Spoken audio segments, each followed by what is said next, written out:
So let us drift further deeper into the possibility that what you call your mind is not a sealed chamber, but a corridor with doors, and behind each door lives a version of you who made a different choice, followed a different path, and is now leaning against the wood, ear pressed close, listening for your footsteps. Think of it like a hall of mirrors stretching endlessly in both directions.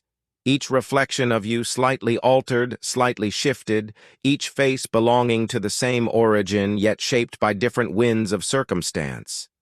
Sometimes when you catch your own eyes in a reflection, and feel for a moment that it is not you staring back, it may not be your imagination. It may be that one of those other selves is finally close enough to press their palms against the glass, reminding you that your story is not solitary.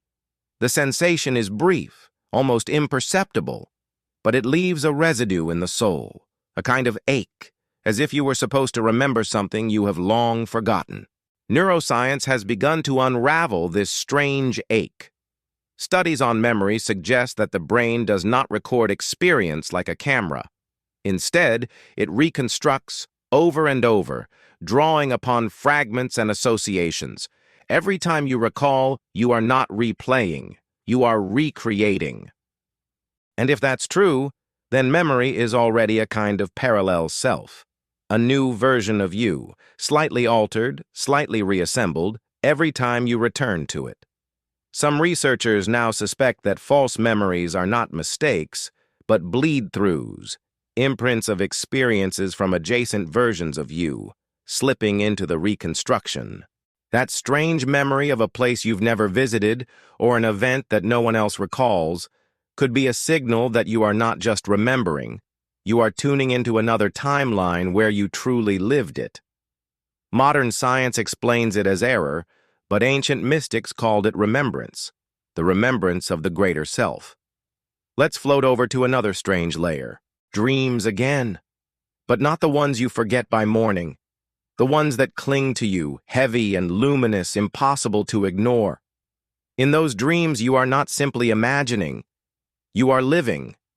The streets you walk are solid beneath your feet, the conversations vivid and coherent, the emotions lingering long after you wake.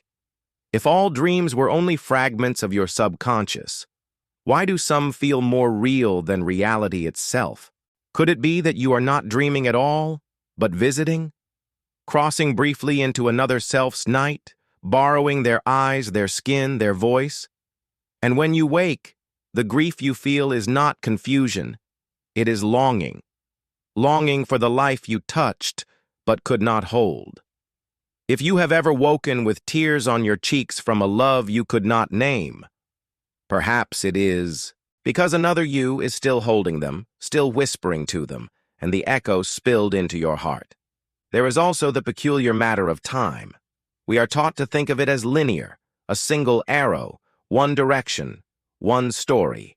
Yet quantum physics disrupts that neat illusion. Time, at its most fundamental, is not absolute. It bends, it loops, it folds.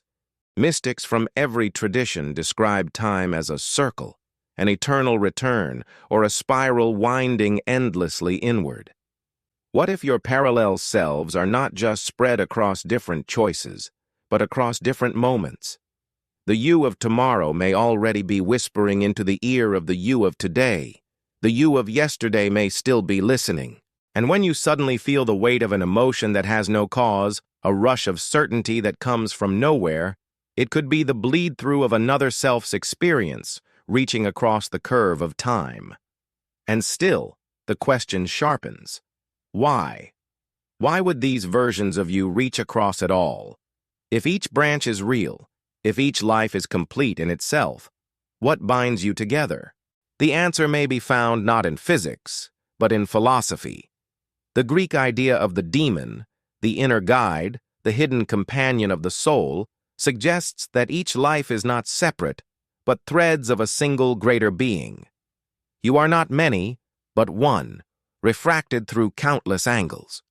Each version carries a fragment of the whole, and when one stumbles or awakens, the vibration spreads. Perhaps that is why you feel signals now, in this moment. Because something in another self has stirred, and the ripple reached you. Carl Jung once wrote that the greatest privilege of a lifetime is to become who you truly are. But what if who you are cannot be contained in one body, one story, one lifetime?